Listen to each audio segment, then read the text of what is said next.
Okay, I'm finished with the sandpaper mandrel, and we've got a really nice smooth surface here. And again, probably not going to enhance any performance, just going to keep carbon deposits from sticking to it. The next thing we're going to do, this port is basically done at this point, other than chamfering of the port on the inside. Next thing we're going to do is we're going to take the cylinder, flip it back around, and we're going to do the final on the intake side of the cylinder.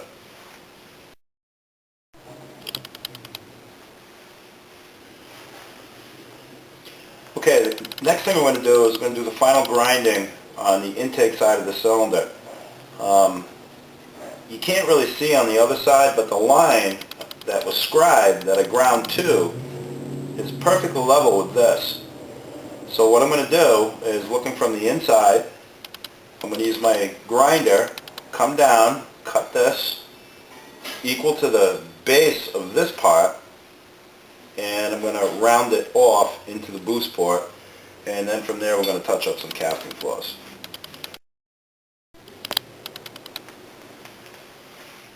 I'm going to use a single cut carbide burr for this, and one thing you really want to be careful of is not to touch this gasket surface. So I'm checking this and making sure that the chuck isn't going to come in contact with the cylinder, and then we're just going to start grinding it.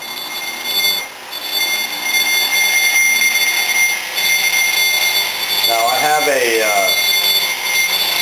my angle on the back. I can see it, you can't, but I know where I want to be when I end up with this, and it's going to grind straight until I get down to this boost port surface.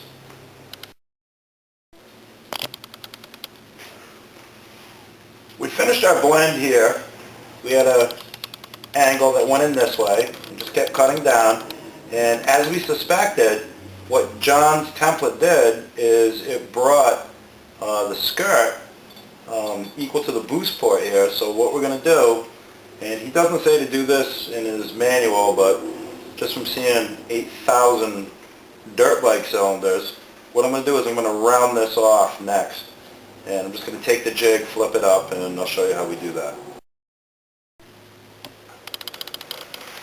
I'm going to use a flame tip for this, and again I've got my little $1 container full of kerosene here, and I'm just going to round this off and break this sharp edge.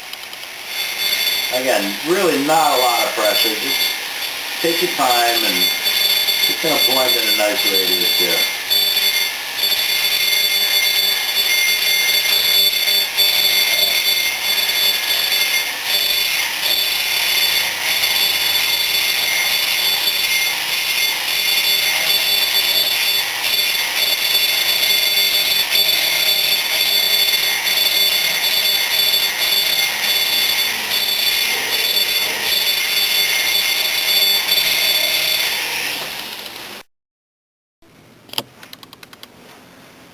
Alright, I finished this port up. As you can see, from the last shot, it's a lot cleaner.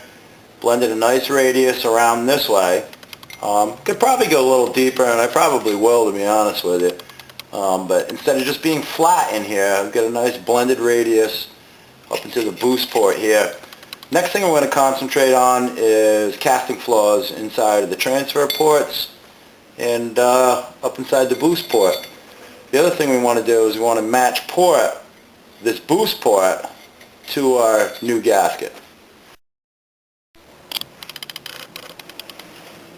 Okay, all of these different companies, Polaris, Yamaha, Suzuki, Honda, all of these guys, they all have different processes as far as forging these cylinders. Some are better than others. This is a pretty clean cylinder, I gotta say that. Polaris does a nice job. But there's always going to be imperfections in these castings. This particular casting, what I'm looking at is right in here. I got a lot of lumps, and again, we talked about little things that really don't mean a whole lot, but when you do 20 little things, it adds up to extra horsepower, and it can be the difference between winning a race and losing a race. So what we're going to do is we're going to examine this cylinder. I'm not going to go in and change any of these dimensions. I'm not going to, this is actually a really nice contour. I like it, but I am seeing casting imperfections in here, and we're just going to really examine this cylinder and lose all of this stuff by grinding it out.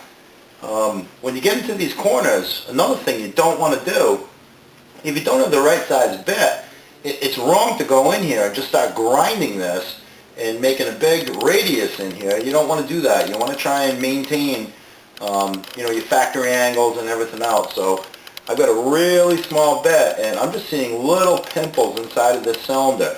That's going to roll your air. The air does not want to see anything like that. You want to keep your air going in nice and straight, no rolling, no gas buildup, anything like that. So we're just going to go in and start taking these out.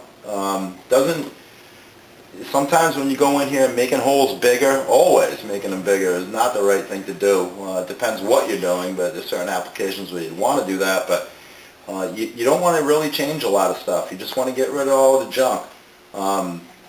I actually just got off the phone with John from Race Logic, and he's going to be offering his porting services to serious people.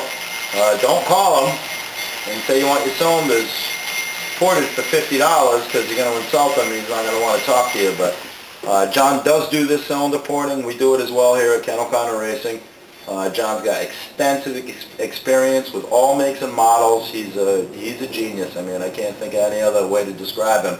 But what we're going to do on this step here, we're going to go in and take out all of the factory defects, and that's it. We're not going to go in and start opening up ports and polishing things. You just don't want to do that stuff. So I'll show you what we got when we get back. I went ahead and I cleaned up all my casting flaws. This cylinder was excellent. It wasn't even really that bad, but we took care of it anyway. Again, little things mean a lot. When I take my gasket and mount it to this cylinder, you can see this ridge right here. Here also. And what I'm most concerned about is right here. And this is all power that's just waiting to happen. So what I'm going to do is I'm going to lay the cylinder down, put some Dykem on it, blue it, and then go ahead and trim this right to the edge of the gasket. The other part that you're probably not going to see on this video is I'm going to do the same thing to the cylinder. It's called match porting. So that's what we're going to do. We're going to go ahead and blue this and then cut this out.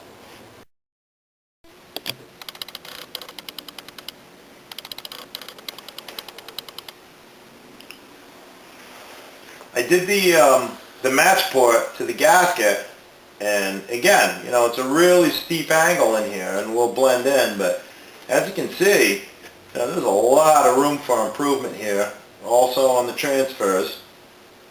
And as I said earlier, we're going to do this to the cases as well, but we're going to take this, and I'm going to blend this in about 10 millimeters, just like we did on the exhaust port.